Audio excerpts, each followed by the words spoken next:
नमस्कार मित्रों, सर्वप्रथम तो नव वर्ष की आप सभी भाई और बहनों को हार्दिक शुभकामनाएं।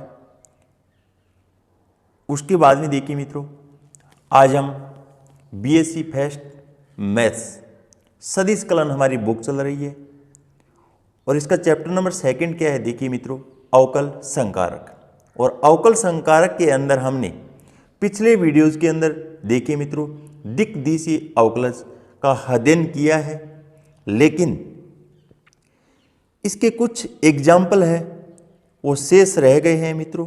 तो आज हम जो भी एग्जाम्पल शेष रह गए हैं उन सभी पे चर्चा करेंगे। तो देखिए मित्रों, एक बार मैं दोबारा दिक् दिशीय अवकलज के बारे में आपको बता देता हूँ। हमें कोई भी एक अदिश क्षेत्र f फंक्शन के रूप में दिया हुआ हो, उसके बाद में हमें एक सदिश भी दिया हुआ हो सकता है मित्रों, और या हमें x की धनात्मक दिशा के साथ कितना डिग्री एंगल दिया गया है, उसकी सहायता से हम क्या है a कैप का भी मान ज्ञात कर सकते हैं। और दिक् अवकलज का सूत्र ग्रेड f को हम a कैप से डॉट प्रोडक्ट कर दिक् अवकलज का मान निकाल सकते हैं मित्रों। तो देखिए आज हम एग्जाम्पल नंबर 4 पे चर्चा करते हैं। तो देखिए मित्रों, तो एग्जाम्पल नंबर 4 क्या दिया है देखिए मित्रों, बिंदु 2 1 -1 पर और फंक्शन हमें क्या दिया गया है मित्रों, x² y और z की पावर 3 के अधिकतम दिक् अवकलज की दिशा और परिमाण ज्ञात कीजिए। यहां पर देखिए मित्रों दो मान पूछे हमें, एक तो दिशा पूछी गई है और एक परिमाण पूछा गया है। और ये एग्जाम्पल नंबर आपकी बुक के अंदर पेज नंबर 49 नंबर पेज पर है मित्रों। तो देखिए मित्रों, इस क्वेश्चन को हल करने के लिए यह जानकारी हमें पूर्व के अंदर होनी चाहिए।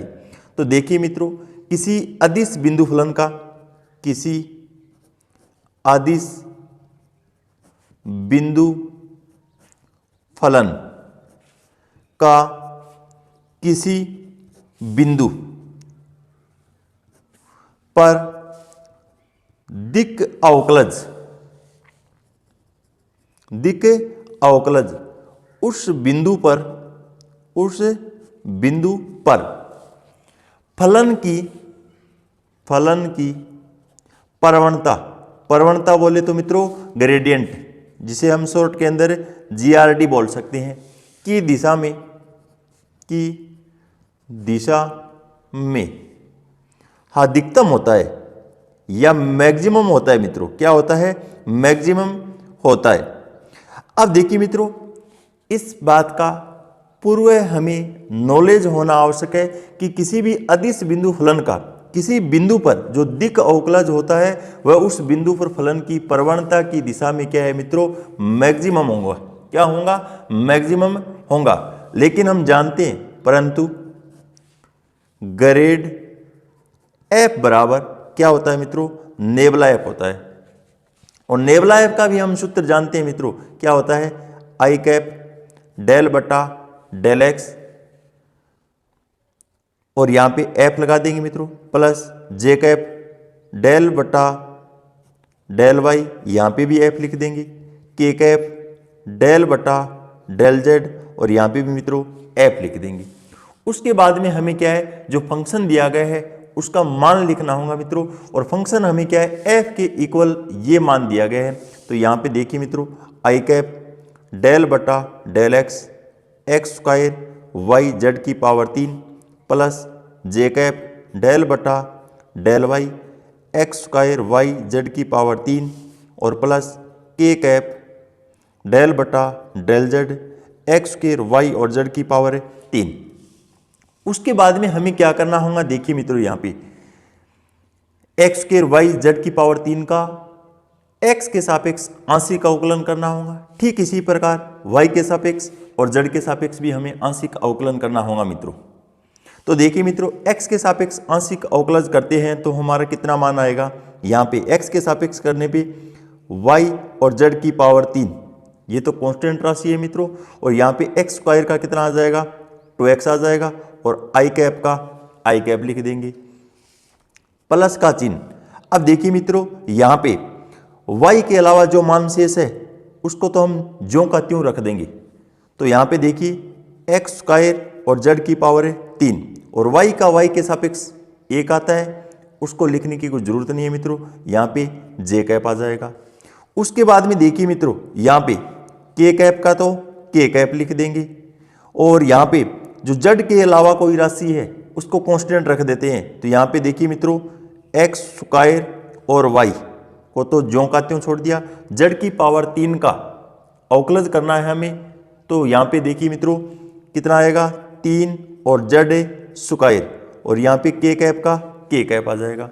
अब इसको सरलीकरण करने के बाद में देखिए मित्रों, अब देखिए मित्रों ऐसा तो एग्जाम्पल नंबर 1 हमने पूर्व के अंदर भी अध्ययन किया है। ये किसके बराबर चल रहा है मित्रों, ग्रेड एफ बोल दीजिए या नेबुला एफ के इक्वल चल रहा है।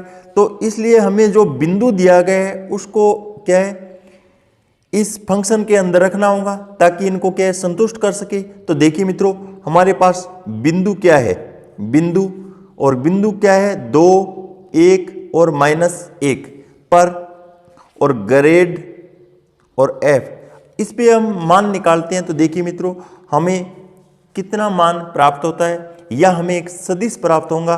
तो देखिए मित्रों किस प्रकार से प्राप्त होगा, जहां पर आपको x दिखाई दे मित्रों वहां पे 2 रखना होगा, y दिखाई दे वहां पे 1 रखना होगा, z दिखाई दे वहां पे -1 रखना होगा। तो देखिए मित्रों हमारा मान कितना आता है 2 का तो 2, यहाँ पे 2, यहाँ पे भी 1 और यहाँ पे देखिए मित्रों -1 की पावर 3 और यहाँ पे आई कैप लिख देंगे।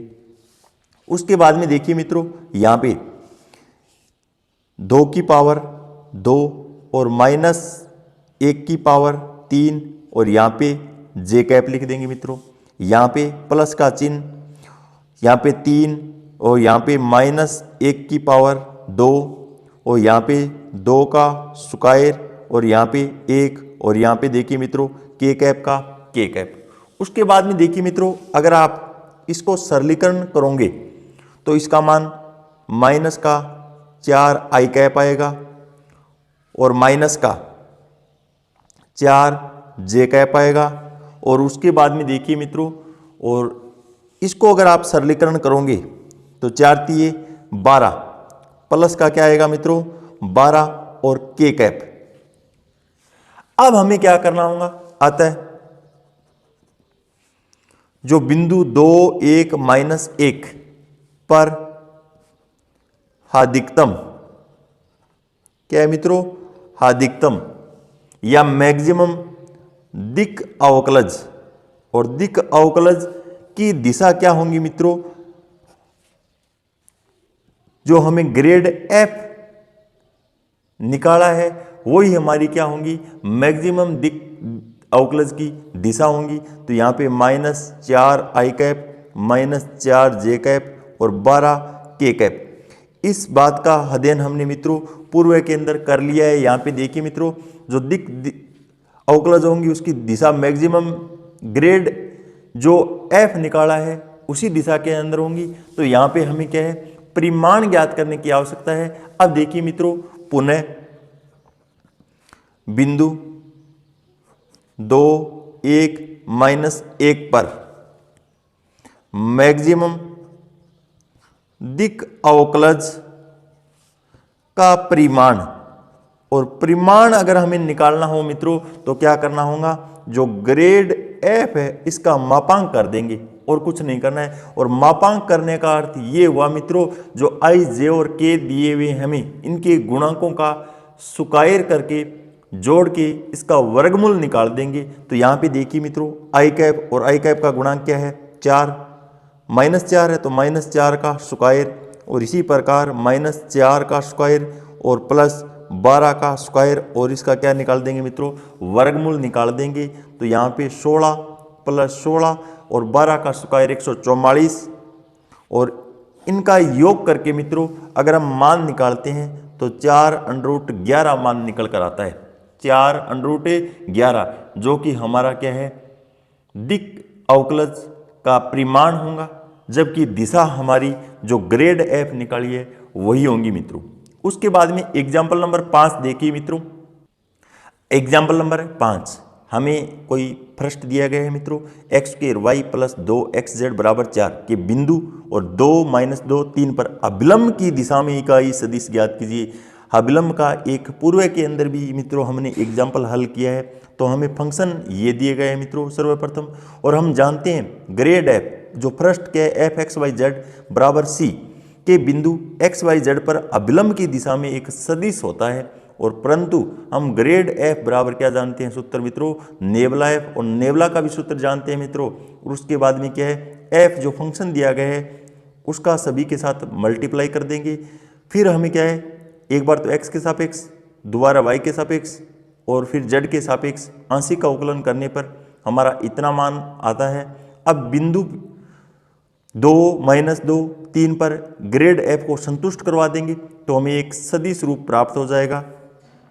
सदिश रूप प्राप्त हो जाने के बाद में अब देखिए मित्रों, हमें पृष्ठ के अभिलंब इकाई सदिश ज्ञात करना है।